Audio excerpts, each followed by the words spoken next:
अस्सलाम वालेकुम व्यूवर्स, हमने स्टार्ट किया हुआ था चैप्टर 12। आज हम डिस्कस करेंगे नेक्स्ट इंपॉर्टेंट टॉपिक डीबीटी को डिटेल के अंदर, क्योंकि डीबीटी मोस्ट इंपॉर्टेंट है एससीक्यू पॉइंट ऑफ व्यू से और वाइवा में भी आपसे पूछते हैं कि डीबीटी के पेशेंट को किस तरह मैनेज किया जाता है।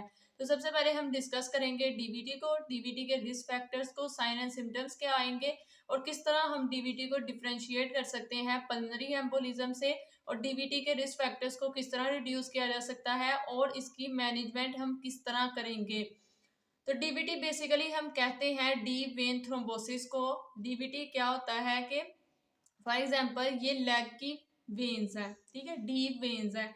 यहाँ पे क्या होगा कि जब ब्लड स्टेसिस हो जाता है, ब्लड का फ्लो कम हो जाता है ड्यू टू इमोबिलाइजेशन की वजह से, और ये ज्यादातर पोस्ट सर्जरी होता है, क्योंकि पोस्ट सर्जरी के बाद इमोबिलाइजेशन कर दी जाती है उस एक्सट्रीमिटी की, जिसकी वजह से ब्लड स्टेसिस हो जाता है। जब ब्लड फ्लो कम हो जाएगा तो यहाँ पे क्या हो जाएगी, क्लॉट फॉर्मेशन हो जाएगी, ठीक है।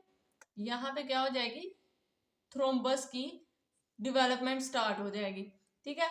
क्या होगा कि जैसे जैसे टाइम गुजरेगा ये थ्रोम्बस जो है, ये इसका साइज जो है ना ये बड़ा होता जाएगा, ठीक है।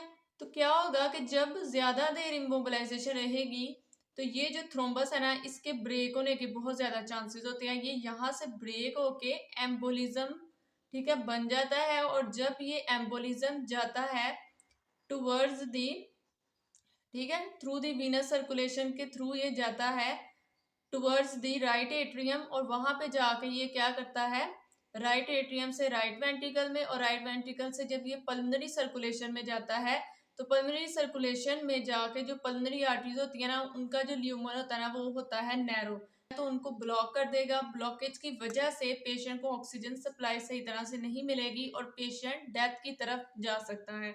तो इन कॉम्प्लिकेशंस को हमने रिड्यूस करना होता है, वो हम देखेंगे इसकी मैनेजमेंट के अंदर। तो इसको हम बेसिकली डीवीटी कहते हैं कि डीप वेन थ्रोम्बोसिस,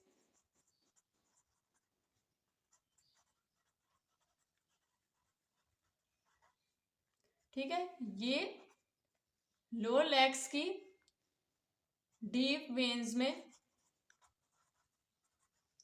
थ्रोम्बस की फॉर्मेशन होती है और वो थ्रोम्बस डिसलॉज हो जाता है, ब्रेक हो जाता है, उसके पार्ट्स जो हैं वो एम्बोलिज्म बन जाते हैं, ठीक है। एम्बोलस जो है वो वीनस सर्कुलेशन के थ्रू एंटर हो जाता है हार्ट में, और जब हार्ट से पल्मोनरी सर्कुलेशन में जाएगा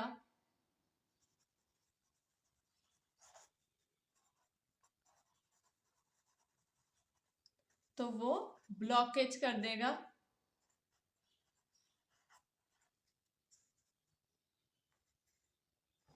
पल्मोनरी आर्टरीज की,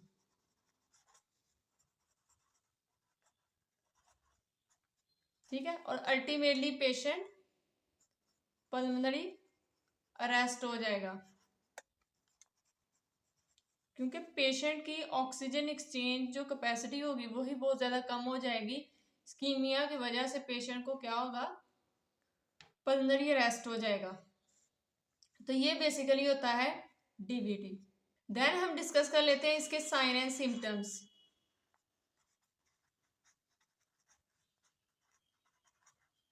कि पेशेंट क्लिनिकली किस तरह प्रेजेंट करेगा। सबसे पहली जो प्रेजेंटेशन होगी वो होगी स्वेलिंग हुई होगी, ठीक है। स्वेलिंग कहाँ पे होगी, काफ मसल्स,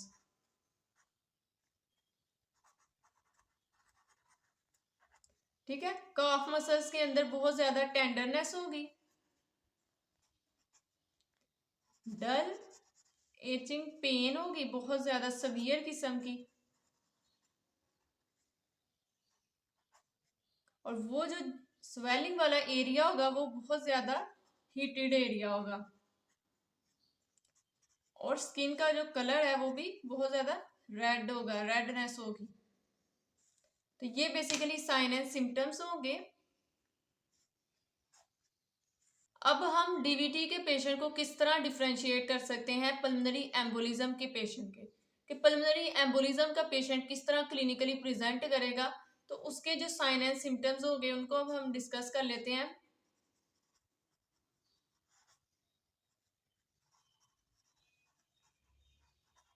ठीक है। पल्मोनरी एम्बोलिज्म का जो पेशेंट होगा ना, उसको बहुत ज्यादा डिस्निया होगा। ठीक है, शॉर्टनेस ऑफ ब्रेथ होगी, डिस्निया को कहते हैं हम। ठीक है, डिस्निया बहुत ज्यादा होगा। उसके अलावा उसकी रैपिड ब्रीथिंग होगी।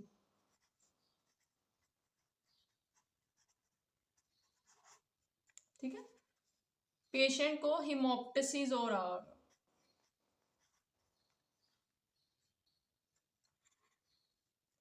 स्वेलिंग हो रही होगी लोअर एक्सट्रीमिटीज में।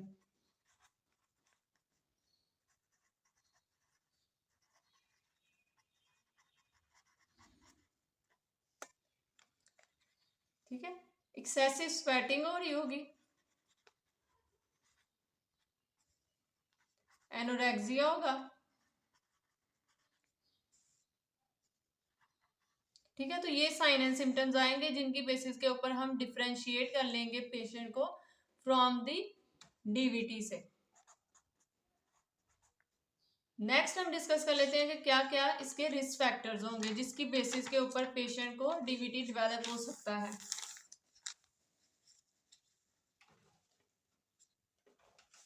ठीक है, रिस्क फैक्टर्स को हम डिस्कस कर लेते हैं।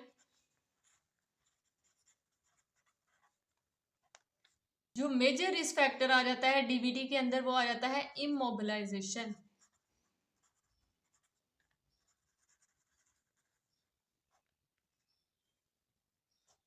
ठीक है, प्रोलॉन्ग्ड बेड रेस्ट हो।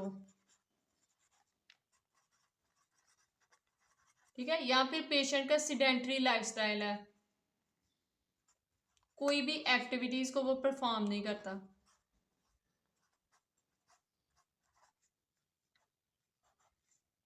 ठीक है, पेशेंट की जो लिम्स हैं उनका ही पैरालिसिस हुआ है। ठीक है, लिम्ब का ही पैरालिसिस हुआ है जिसकी वजह से वो कोई भी मूवमेंट परफॉर्म नहीं कर पा रहा।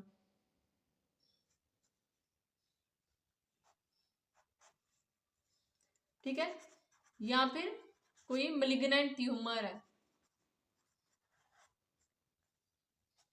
पेशेंट की प्रीवियस हिस्ट्री रह चुकी है डीवीटी की और पल्मोनरी एम्बोलिज्म की।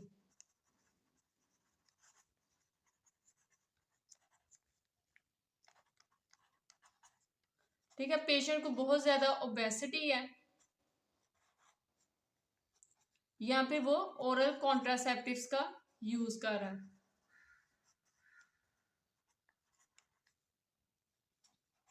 ठीक है, एजिंग है, या पेशेंट का कंजेस्टिव हार्ट फेलियर है।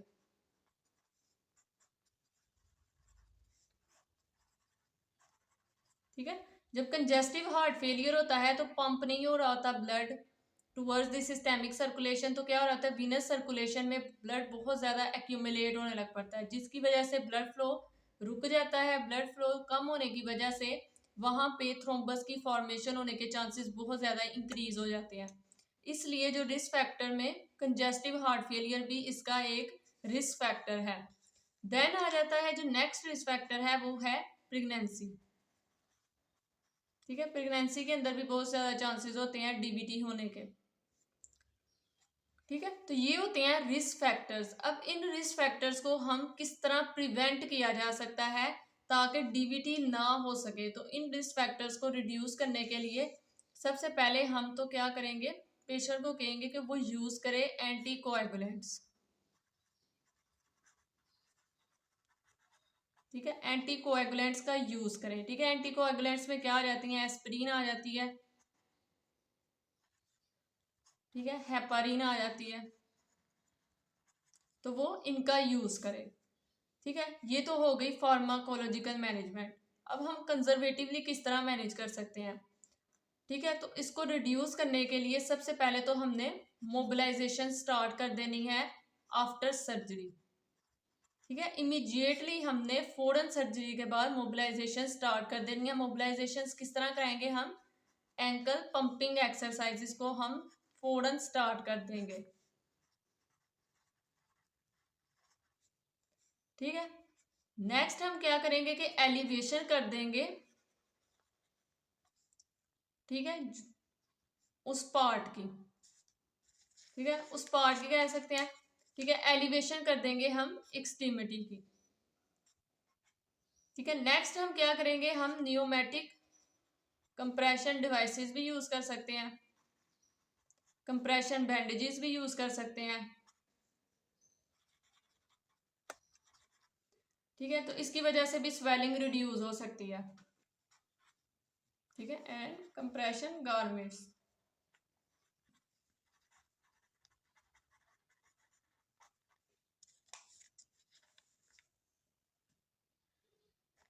तो ये होते हैं प्रिवेंटिव मेजर्स।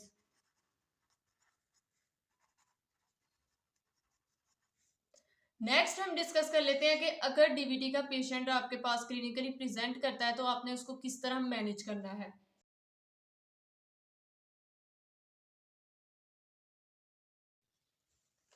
ठीक है, नेक्स्ट हम डिस्कस कर लेते हैं मैनेजमेंट ऑफ डीवीटी। ठीक है, सबसे पहला जो हमारा गोल होगा, हमने रिड्यूस करनी है पेन। ठीक है, क्योंकि स्वेलिंग की वजह से बहुत ज्यादा हो रही होगी उसकी पेन, तो अब हमने पेन को रिड्यूस करना है। पेन को रिड्यूस करने के लिए हम क्या करेंगे, एंटी कोएगुलेंट्स पेशेंट को कहेंगे कि उसने यूज करने हैं। देन हम कंजर्वेटिव मैनेजमेंट करेंगे, हम एलिवेशन कर देंगे ऑपरेटेड एक्सट्रीमिटी की। ठीक है, ताकि उसकी सर्कुलेशन इंप्रूव हो सके, और सर्कुलेशन इंप्रूव होगी तो उसकी स्वेलिंग रिड्यूस होगी। जब स्वेलिंग रिड्यूस होगी तो ऑटोमेटिकली पेन भी उसकी कम हो जाएगी। ठीक है, तो ये हमारा सबसे पहला टारगेट आ जाता है। नेक्स्ट जो हमने गोल अचीव करना होता है वो होता है कि अब हमने पेशेंट को मोबिलाइज करना है। लेकिन मोबिलाइज कब करना है, जब हम उसे एंटीकोएगुलेंट्स देंगे, साथ ही हमने उसकी मोबिलाइजेशन को स्टार्ट कर देना है। तो हम क्या देंगे, पेशेंट को कहेंगे कि उसने एंटीकोएगुलेंट थेरेपी लेनी है। ठीक है, जब वो एंटीकोएगुलेंट थेरेपी ले लेगा, साथ ही हमने स्टार्ट कर देनी है उसकी मोबिलाइजेशंस।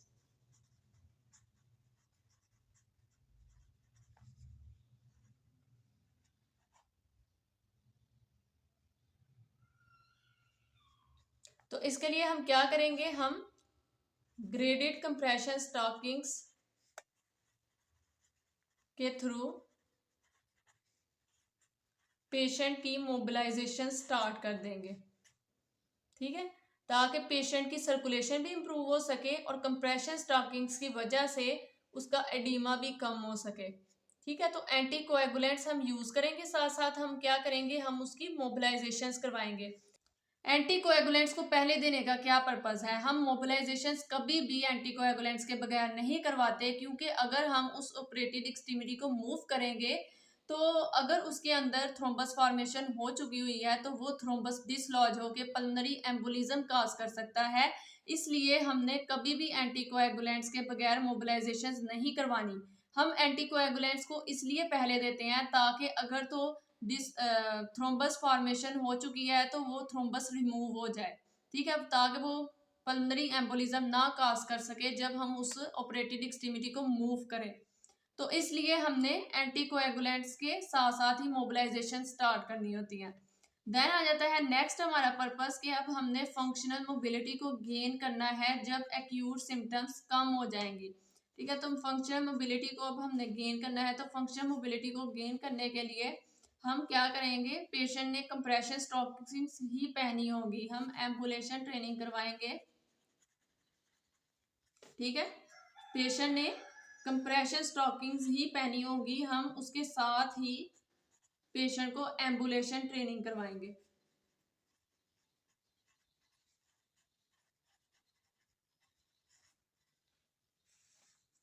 ठीक है, नेक्स्ट जो हमारा गोल होगा, ठीक है, अब हमने प्रिवेंट करना है कि दोबारा से थ्रोम्बस की फॉर्मेशन ना हो सके, दोबारा से एक्यूट सिम्टम्स रिवर्स ना हो सके। तो प्रिवेंट करने के लिए हमने एक्यूट डिसऑर्डर को, एक तो पेशेंट को हमने बहुत ही ज्यादा स्ट्रिक्टली इंस्ट्रक्ट करना है कि उसने फार्माकोलॉजिकल मैनेजमेंट लेते रहना है, यानी कि उसने एंटीकोएगुलेंट थेरेपी को नहीं छोड़ना। तो फार्माकोलॉजिकल मैनेजमेंट को उसने लेते रहना है, और उसके साथ साथ उसने प्रिकॉशंस को भी फॉलो करना है।